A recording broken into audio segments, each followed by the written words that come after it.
A 17-year-old trans student massacred 10 of her or his classmates and teachers in Canada in the early hours. It is a mass slaughter that will be remembered because Canada traditionally does not suffer as its neighbour to the south suffers these kind of repeated events. But somebody somewhere has to get to grips with what the priorities are when such horrific events occur, either in Canada, the United States, or for that matter, in Great Britain. No good is served by hiding the gender, hiding the ethnicity, hiding the potential motivation of the killers, the perpetrators of such events. It merely deepens the cynicism about official authority and official information in a way that discredits the official status of those who tell us that the gun person killed themselves. It is monstrous, and it's, more importantly, stupid, because 1 minute on X or on social media revealed the truth about the slaughter in Canada. 15 minutes of scrolling The Guardian revealed the straight falsehood that the killer was a woman with a dress. The killer was not a woman. Had the killer survived, there would have been no case whatsoever for that killer being sent to a women's prison. We are going to have to come to grips with this transmania. Now, I'm not suggesting that it was the transmania that made this person murder all those people. I have no idea what triggered this madness. But I do know that hiding the truth and hiding the facts is a bad look for states which are telling us that we should turn away from X, turn away from social media, maybe even ban X, ban social media, stick to The Guardian instead when The Guardian is lying by omission of key facts that they are fully in possession of. But much, sadly, more importantly, the continued circus in the Oval Office, the big top, the Oval Office of the White House of the United States, where the greatest ballroom in the history of the world is presently under construction. Donald Trump is leading a merry dance of the pitiful specimens that call themselves journalists in the White House press retinue.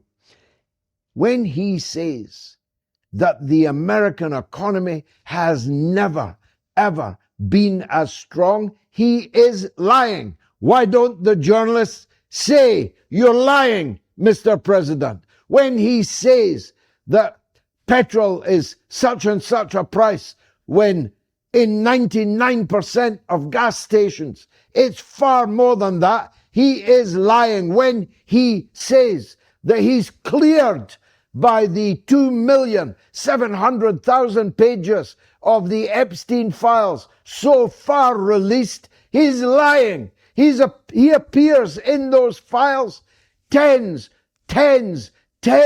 of thousands of times. His relationship with Epstein and with so many of the oligarchs. How come oligarchs only live in Russia? Aren't they all oligarchs? These people who wield disproportionate political power by virtue of the money in their pocket, however they procured it. Why are only Russians oligarchs? The Epstein class are all oligarchs. Some of them are billionaires. Bill Gates, he's fingered, if you'll forgive the pun, in the Epstein files almost as much as another multi-millionaire. Bill Clinton, almost as much as another multi-billionaire. billionaire Donald J. Trump, though most of his billions have been earned whilst President of the United States of America. Go ponder that. So many tumbling dice in the Epstein affair, it's hard to know where to start. Chris Hedges will be along very shortly, and he'll help us with that. But one of the main takeaways for me was Jeffrey Epstein in writing saying, "I have known many bad people in my life, but I've never known anybody more bad than Donald Trump." He has no scruples. Now, when Jeffrey Epstein thinks you have no scruples, when Jeffrey Epstein, the pedophile, sexual predator, and trafficker of underage children, girls and boys, when he thinks you have no scruples, well, you must be a rum individual indeed. But then we already knew how rum Donald Trump was, but the evidence that's tumbling from these files doesn't just fall on him. The British royal family, in a poll this evening, have fallen below 50% approval rate, 45% in fact, as low as ever in my lifetime, as low perhaps as ever since polling began. The British royal family is in a state of chaos, not knowing whether to turn left, turn right, go forward, or go back. And so, largely, they're keeping stum. It's difficult to know how they could do anything other. But much more importantly, the British government is in a state of collapse. Sure, Keir Starmer is filled with braggadocio. He rolls up his sleeves and unbuttons the top button of his white dress shirt, yes, but that doesn't mean he's relaxed. Neither does it mean that his protestations that he's going nowhere mean anything at all. After all, his closest comparator, Liz Truss, said that she was not a quitter the very day before she quit. So this matter will not be decided by Keir Starmer's resolve to continue to misgovern Britain in such a way that he is the most hated Prime Minister in British political history, and that's before the Peter Mandelson, Jeffrey Epstein affair. His approval ratings are only barely in double figures, 10.5% approval rating. He says he has a mandate. Well, of course, he never had a mandate to begin with. Only 19% of the British voters ever voted for him. But if he did have a mandate, it's definitely gone now. The whole country hates Keir Starmer. The main problem the Labour Party has is the cowardice to make sure that his tea is out, that he is moved from his position, and the fact that they simply don't have an alternative. The heir apparent, until the Mandelson affair burst on the scene with nuclear effect, is a man called Wesley Streeting. But his problem is he was a schoolboy protege of Peter Mandelson and had a relationship with Peter Mandelson lasting until, presumably, the last few days. So if you want to turn the page on the Mandelson affair, well, Wesley probably ain't the man to replace Keir Starmer. The only other contender with a seat in Parliament, and they made sure of that with their shenanigans up in Manchester, is a woman called Angela Rayner, who used to be the Deputy Prime Minister, but she too, in the last few months, was forced to resign as deputy leader of the Labour Party, as the chair of the Labour Party itself, and as the leading campaigner. She had to leave the government for ethical transgressions, to do with a luxury house that she had procured on the south coast of England in Brighton, even though she was an MP in Manchester and already had accommodation in London, where presumably she works. All of that would have been strange enough if she'd properly declared it to the tax authorities, but of course, being New Labour, she did not. So, Starmer is profiting from the fact that there's nobody obviously waiting in the wings that can take his place. It is the anniversary today of the Iranian Revolution, and we'll be talking to the seer, the sage, Syed Professor Mohammad Marandi, about the incredible celebrations on the streets of Iran today.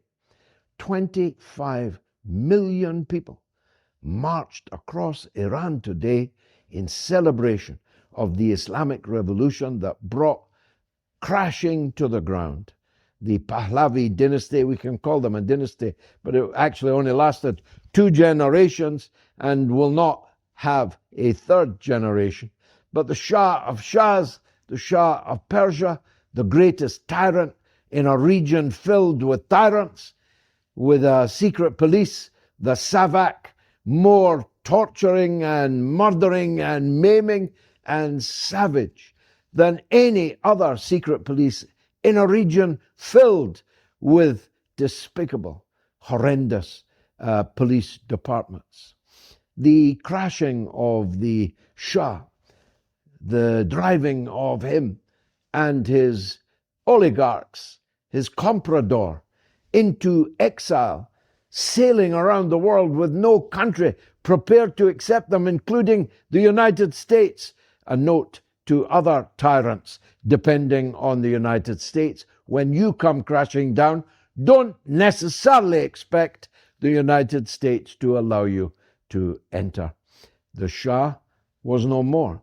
The Islamic Revolution came to power, has stayed in power, and will stay in power if I'm any judge. We'll hear from Professor Marandi about the latest preparations for war and the potential for a negotiated diplomatic solution, thanks to the good offices of my favorite Arab country, the Sultanate of Oman.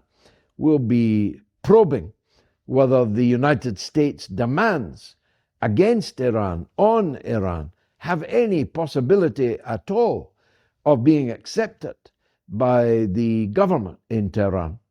We'll be wondering with Professor Marandi about just exactly what will happen if Donald Trump launches these missiles, launches these fighter bomber aircraft from the aircraft carriers. The Abraham Lincoln, the Eisenhower, they're all steaming towards the Persian Gulf, and we'll be asking what exactly will happen and how will it affect you.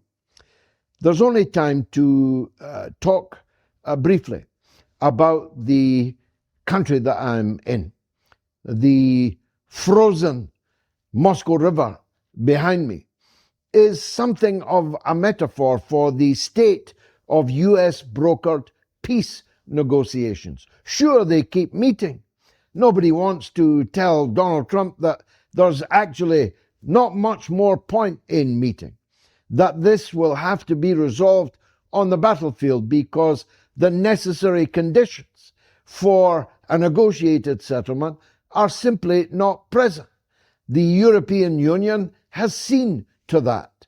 The European Union and Keir Starmer's Britain have seen to it that the pressure on little Zelensky, who knows that peace is the end of him, no more grand larceny, no more noses in the trough, no more corruption, and maybe even the possibility of prosecution down the line as the sheer scale of the corruption of the Ukrainian regime becomes clear after the war is over. Now, people are straining at the seams. I mean, I'm here in Moscow. I'm here to tell you that this place is filled with Americans and increasingly with French people. Macron is the one sending messages to Moscow that we really need to sort this out now. It's gone on long enough. It's gone far enough. We know that all of our efforts have been in vain, so can we please sit down and talk Turkey, find a solution that can bring this war to an end. You can always count on the French to be the first to surrender. But the Americans are here in even greater numbers, and they're all Trump-like Americans. And what they're doing here, they are waiting for the moment when the dam breaks, when the sanctions are lifted, and when Western countries and Western companies fall over each other and fall over themselves to get back to business as usual, with the richest country in Europe exponentially, the richest country in Europe, which has just found yet another oil field with 55 million tons of oil underneath it, which has all the oil, all the gas, all the precious metals, all the land, all the agriculture, all the food self-sufficiency that any country could ever want. Who would be such a fool as to be determined to make a permanent enemy of a country like this one? Well, Britain, for a start. Well, I will be talking with Chris Hedges, the man who should be running American foreign policy, but is instead educating you and me tonight on the mother of all talk shows. Stay tuned.